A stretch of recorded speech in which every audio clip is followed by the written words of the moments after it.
This is a good list that I've put together, inspired by a couple of others and my own contribution, and I'd like to share this list with you. First, learning the power of purpose. A person who has purpose in their life, they have something to go for, some meaning. One writer described it, for some people it becomes a magnificent obsession. And for you and I, maybe it doesn't need to be that dramatic as a magnificent obsession. But it has to be something that does something to us, something that pulls us, especially into the future. You know, there are many influences on us. One is the influence of the past. Some people are always pulled back by the past. Some people are always pulled aside by the distractions. But here's what's powerful. If you have a list of high purpose in your life, it pulls you toward the future. And the more powerful the purpose is, the stronger it pulls. And here's the other great advantage if you have purpose for the future. It pulls you through all kinds of challenges and all kinds of difficulties. If you don't have these strong purposes for the future, it's easy to get swallowed by a bad day. It's easy to be almost annihilated by a poor month. And it's easy sometimes to almost disappear beneath the waves of a year that goes backwards if you don't have something to pull you beyond that year. So if you want something to pull you through all kinds of challenges, all kinds of difficulties and things that come at you, you got to have something on out there, beyond today, beyond next week, beyond next month, beyond this year, that pulls you into the future. And the clearer it is, the stronger it pulls. The more dynamic it is, the more it affects your life, your spirit, your heart, your soul. It also creates imagination. It gets your mind working on how to achieve that purpose. And if your mind will work, and if your heart works, and if your spirit works, and if you have good input, like good ideas, I'm telling you, there isn't anything you can't accomplish. So that's one of the great powers that'll make a variable of you, and that is purpose. Here's the next one, self-confidence. Where does self-confidence come from? And this is the best advice I can give you on that. Not neglecting, first of all, the small daily disciplines. Self-confidence really comes from feeling good about yourself. And one of the best ways to feel good about yourself is at the end of the day to know that you poured it on. You did your best. If you conducted a meeting, you did the best you could. If you made a phone call, it was the best phone call you could possibly make. If you wrote a letter, it wasn't a casual letter, it was your best letter. At the end of those kind of days, when you feel good about yourself, self-confidence starts to rise. You know that if you can have this kind of a good day, you can have another one the next day, and those days become the weeks become the months, and the month becomes a powerful year. Self-confidence comes from the lack of neglect. If you will not neglect to do the small daily disciplines, that's where self-confidence comes from. Part of good health is self-confidence. I know I'm going to be healthy. I take the Herbalife products. I eat the apple a day. I walk around the block. I do the jogging on the beach. At the end of the day, when you've really poured it on and you've done all the stuff, self-confidence grows. That self-confidence affects your health, it affects your future, it affects your psyche. So this is true. One of the great powers is self-confidence. Self-confidence means willingness to do whatever it takes to achieve. Some people say, well, I'll do it for a little while and see what happens. You know, I'll try a couple of things. If that doesn't work, I'm out of here. And all of us know that that kind of person doesn't have much of a future. But if you're willing to do whatever it takes, if I have to learn a couple of things, I will learn those things. If I got to learn 5 or 6 things, I'll learn all 6. If I have to take an extra class, I'll take an extra class. If I've got to read the books, I'll read the books. If I have to consult with people who know more than I know, I will do the necessary consulting. Whatever it takes, I will do. That starts to develop unbelievable self-confidence. Self-confidence also comes from the ability to rise above your circumstances, to rise above what happens, the petty little things, the discouraging things that would sink everyone else's ship except yours, that would cause someone else to quit early in the day, but you keep going. that kind of willingness to overcome all circumstances, whether it's the little challenges or the big challenges. If you're willing to do that, I promise you, this kind of power will work for you, and in you, the variable, it'll make a difference. The third on the list I had was enthusiasm.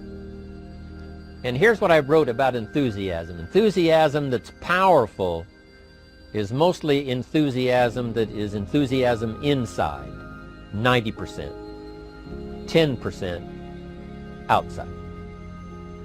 We all know what the enthusiasm is like when somebody lets us see their enthusiasm, which is like the 90%, and only 10% of it is inside.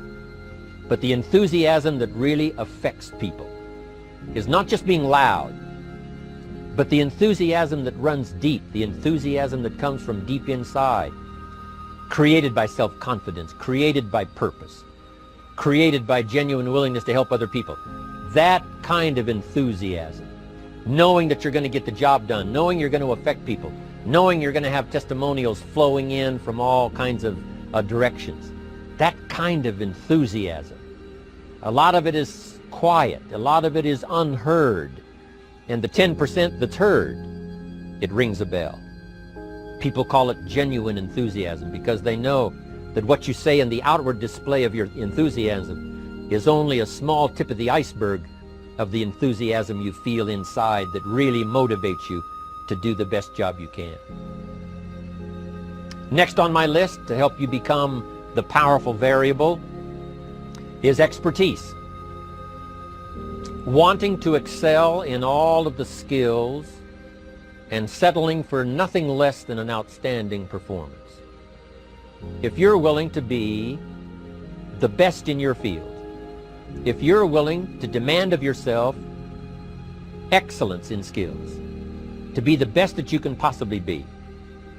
In the training, do the best you possibly can. In doing a workshop, do the best you possibly can. Developing the skills of using your personality, developing the skills of language, developing the skills of influence, developing the skills of organizing. If you're willing to be an expert in all of the skills, Herbalife has the way for you to invest those skills and not only make a handsome living, not only make a lot of money, but if you would so desire and if it would be your purpose, a chance to make your fortune. Expertise, excellence in skills. Here was the next one on my list, making a powerful contribution to you, the variable, and that is preparation. Well prepared. And preparation, of course, involves a whole lot of things. A big share of our life is preparing, getting ready. When we go to the first grade in school, we're just preparing for the second grade. After we've finished 2 grades, the 2 grades prepare us for number 3. Sometimes it seems like a long, excruciating time. And the time will just seem like it'll never come when we can finally have the performance that we really want. But it takes time to prepare. It takes time to get ready. And the decisions you make in the preparation time, those are the decisions that last for a lifetime. Preparing to have a good day. It's that preparing, maybe the night before, maybe the couple of days before the day that you're going to put everything together. The preparation for a meeting means that you've taken it serious. The preparation for doing a workshop means you're serious about the workshop. You want to make the best contribution. That kind of preparation is important. But here's preparation that's very vital, and that is to prepare yourself for success. Life seemingly does not wish to waste success on the unprepared. Life says, why waste a fortune on this person? They're not prepared to do the right things with it. They're not prepared to use it wisely. If a fortune was bestowed upon this unprepared person, it would probably be wasted. The people that could have been touched won't be touched. What could have been done won't be done because this fortune will have been wasted on the unprepared person. So not only look for fortune, not only look for the promise, but prepare yourself and ask of yourself, what can I do to make myself ready? Because remember, life was designed not to give us what we want, not to give us what we need, but life was designed to give us what we deserve.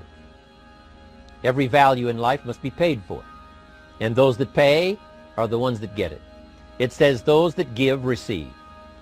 Someone says, I wish to receive, I wish to receive. You don't have to concentrate on receiving. Just become a good giver. It says those that search will find.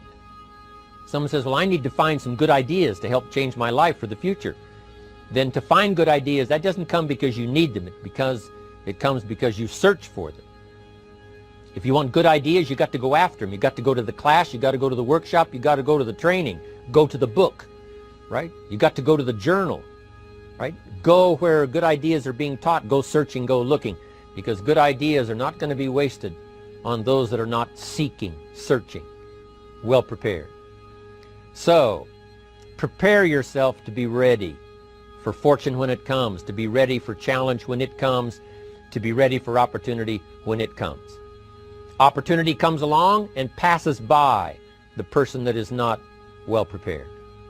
I want to prepare myself this year for next year. Yes, I wish to be effective this year, but I'm also thinking of ways, how could I be better? How could my ideas be more powerful? How could they be sharper, more clear? How could I reach some people next year that I perhaps can't reach this year? I haven't reached deep enough into my own soul to affect some people.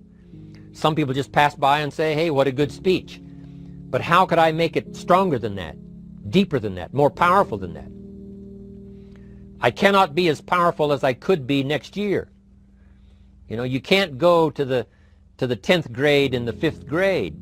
You just got to go through the grades. But the more you are prepared, when the 10th grade finally comes, now you can cash in and get 2 times, 3 times, 5 times more value from it by being prepared.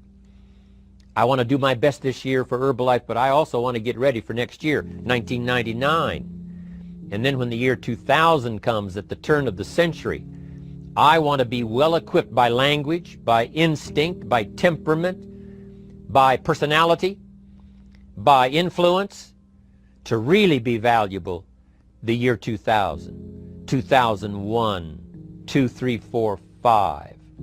That's my goal. I'm sure it's your goal. Now here's the next one. There's great power in self-reliance.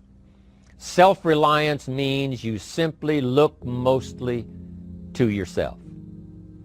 It would be nice if someone just gave you this, gave you this, gave you this. It would be nice if everyone did their job exactly as they're supposed to do it. But here's what you've got to do. Primarily rely on yourself. Primarily say, I'm the person responsible. And I will learn the necessary skills so that I can help people learn their skills. If I need lots of people to do certain things to build my organization, that is what I must have. But I've got to be the final backstop. I've got to be the final one that people can rely on, so that if this is missed and this is missed, I can catch up, I can fill the gap, I can do the job. We have to do it when we conduct meetings. We have to do it when we conduct training. We have to do it when we're in a class of just a few. What someone might have missed, we're there to fill in. Self-reliance. Primarily, we're learning to count on yourself, so that you can do this: never complain and never explain. Here's the next key power, and that's image. There's many parts to image. The image that others see you as, the image you have with other people. And it's very important how other people see you. If they don't see you as a leader, chances are they won't pay attention. If they don't see you as being in control, chances are they won't have the trust. If they don't see you as knowing where you're going, what you want to accomplish, they probably won't follow.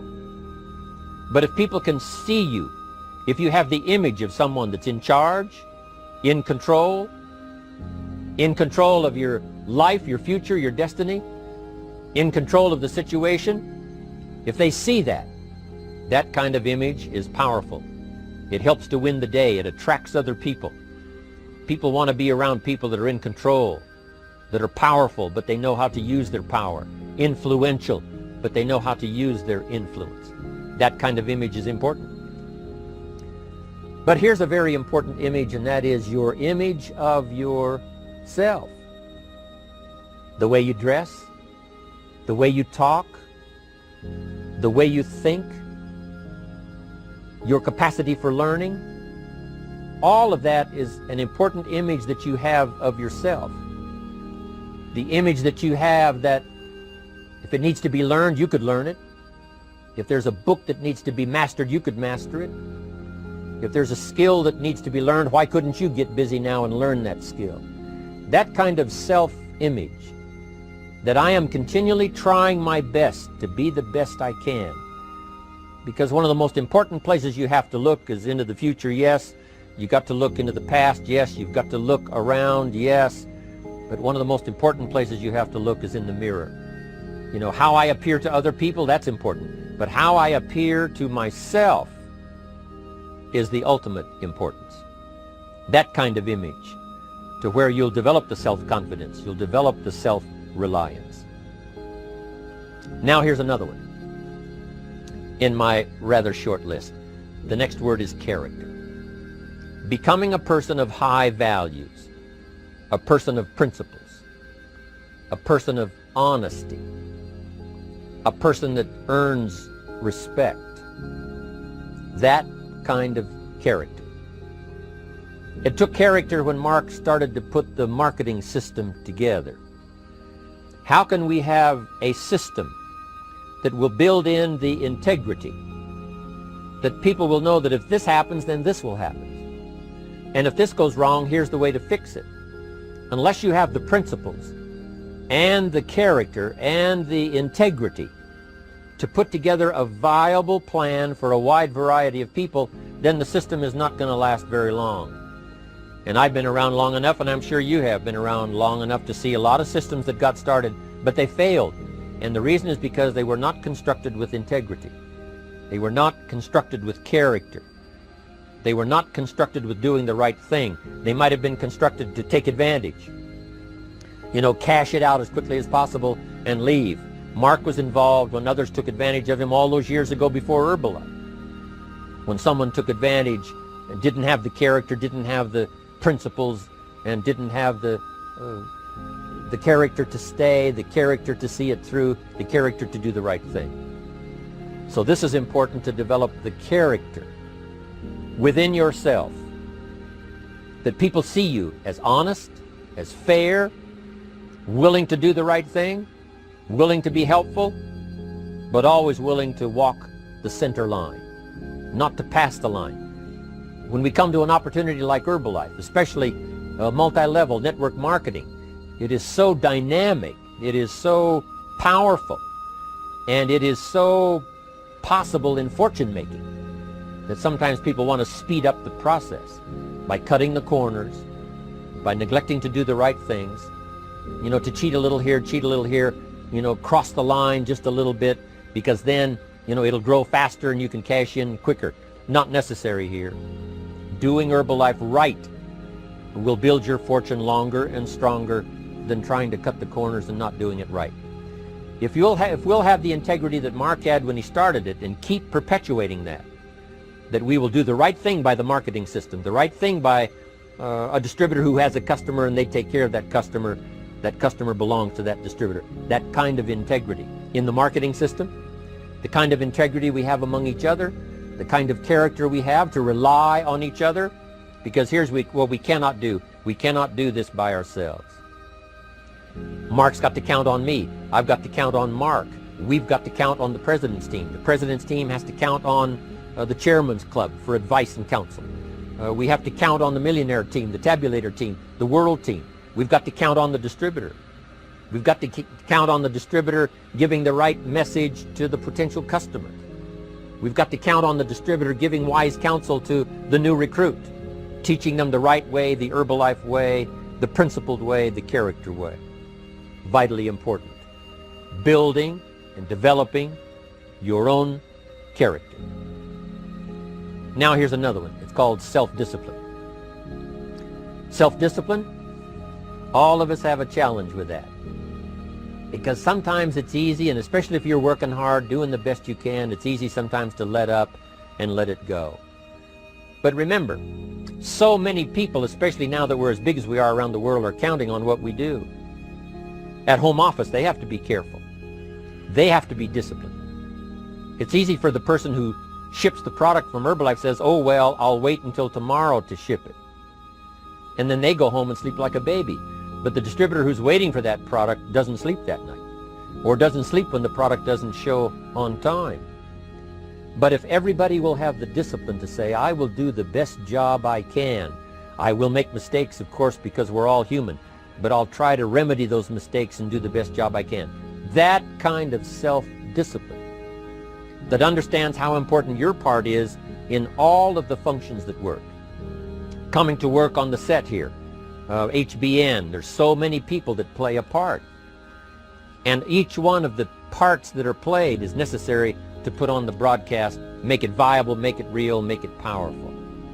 Any couple of them missing, and it would be a disaster. But all of it put together, and it works like a charm. Each person developing the self-discipline to do their part, do their job. Here's one more, and that is the power of extraordinary performance and demanding of yourself excellent results. This is so important. If you want to live extraordinary, you must do extraordinary. If you want an extraordinary income, you must do extraordinary things. If you want an extraordinary fortune, you must go with the demands of what it takes to have that fortune. Mark has made such a fortune, it's almost beyond comprehension what the numbers really are. But guess what he has the satisfaction of knowing? He earned it all. If he'd have been lax in the performance, Herbalife would not be here these 18 years later. Herbalife would have been a footnote in multi-level history. But because he performed year after year, the 3rd year and the 5th year, and the 7th year and the 10th year, and the 12th year and the 15th year, and now performing well in the 18th year, I'm telling you, that's what makes it such a viable fortune for Mark personally, of course, because he did the job. If we would ask of ourselves that kind of performance, and you've got to ask it of yourself. You know, I can't ask it of you. I would try to inspire you. I would try my best to share with you what it might taste like, what it's like to finally make your fortune. It happened for me. But here's what you must do. You must demand it of yourself. Society does not demand that you not have a heart attack. But if you want to escape having a heart attack, you must demand it of yourself. Society doesn't demand that you take Herbalife and improve your health. You have to demand it of yourself. Society doesn't demand that you jog around the block every morning. But if you want good health, you must demand it of yourself. Society doesn't demand that you read a couple of books a week and improve your intelligence and your knowledge. That you must demand of yourself. Society does not demand that you build a financial wall around your family nothing can get through. That's not a demand of society. But you must demand it, if you wish it, you must demand it of yourself. Society doesn't demand that you learn a list of 10 skills.